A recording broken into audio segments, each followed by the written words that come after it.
So, here at home, we've talked about how water quality issues and overfishing are forcing blue crab populations down and then driving up the prices in Maryland. But overseas in Italy, there's a major ecological and economic crisis due to the invasion of the Atlantic blue crab. The crabs are actually devouring Italian clams. And we know the Italians love their clam pasta and everything else, right? Well, joining us now live is journalist Claudia Romeo.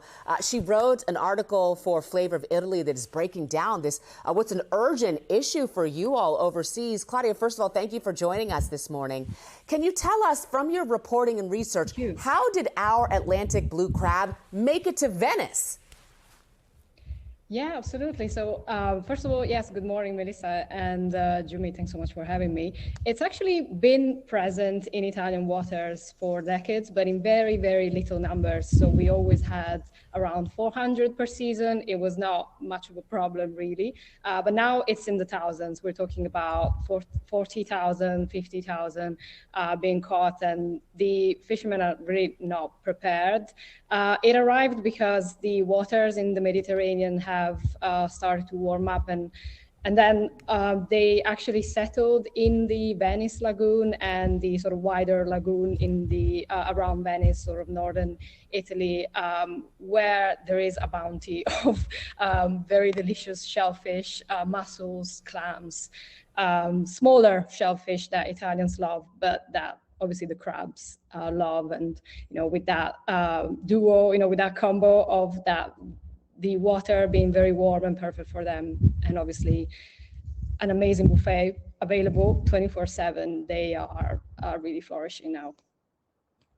A solution when you're looking at all of this kind of as a whole to clean the water from cargo ships before it's released. That was part of your article. So why isn't that issue kind of being stopped at the source? Yeah, absolutely. It is complicated. I think for, in Italy, every time we talk about cuisine, we try to isolate that. And we definitely concentrate a lot on what that means sort of culinarily and for all the restaurants around.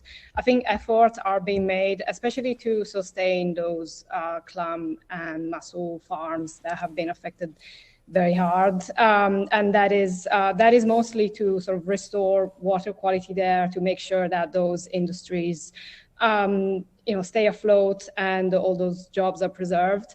But what I wanted to highlight is that while that's happening, and that's amazing, we are sort of lacking the other side of things. So we are lacking some work done to promote the crab and make people eat those crabs, learn how to fish them. That's really, it's still pretty much of a novelty in Italy. Yeah, and I'm glad you brought that part of it up, Claudia, because Melissa's from Maryland and they love to eat blue crabs.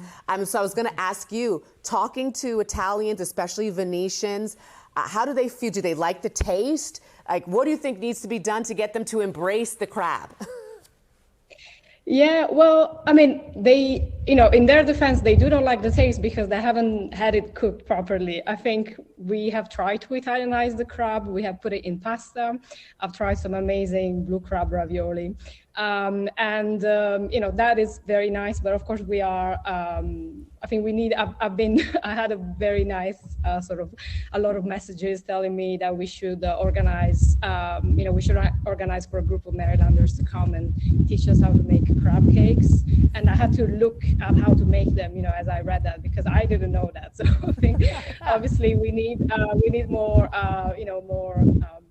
an influx of Marylanders that can teach us some new recipes. I think we just don't know how to open it properly. There's not much education about how to, Claudia, I will volunteer my services to come over there and teach folks how to pick crabs, cook crabs, all of it. Real quickly before you go, how can this be undone? Can it be undone at this point, this damage? Fortunately, I don't think so. I think though it's an opportunity, like every food that now we call traditional, in most of the food traditional Italian cuisine weren't there many years ago, like tomatoes were not part of Italian cuisine, and now they're a big symbol of the culinary world here. So crabs could become a symbol. I think it's a really good opportunity for Italians to try something new. And, you know, we need to trust people, you know, people from the US, people in Maryland that tell us it's amazing. You know, we trust you. We need to, you know, we need to turn them into a real opportunity. And I think we're on the, we're on the right path. We are seeing some very good efforts being made. Well, I know our viewers are going to love watching some of your work on YouTube and reading your article.